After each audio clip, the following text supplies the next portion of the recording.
Today we're back to talk about the Pauper updates in the Banned Restricted Announcement after yesterday's disappointing Legacy no changes. First thing they say is that they're happy with the Deadly Dispute banning and how that's shaked out. They also really love the unbanning of Prophetic Prism, and at this point it's just permanently unbanned.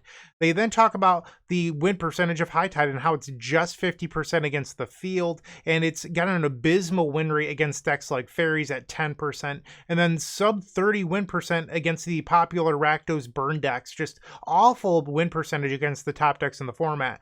They address the play concerns of High Tide in the format with the length that it sometimes takes to win, but people are still learning the deck, and they compare it to something like Second Sunrise or Cart Clan Ironworks in Modern.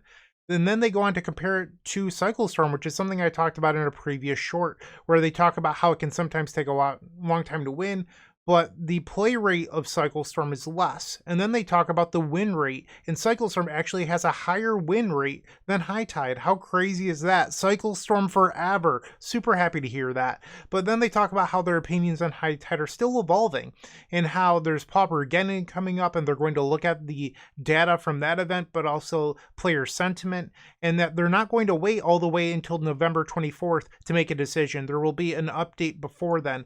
I would have loved this kind of just transparency and honesty in regards to Legacy with yesterday's update. The Pauper format panel did such a great job, and I wish we could have had that for Legacy.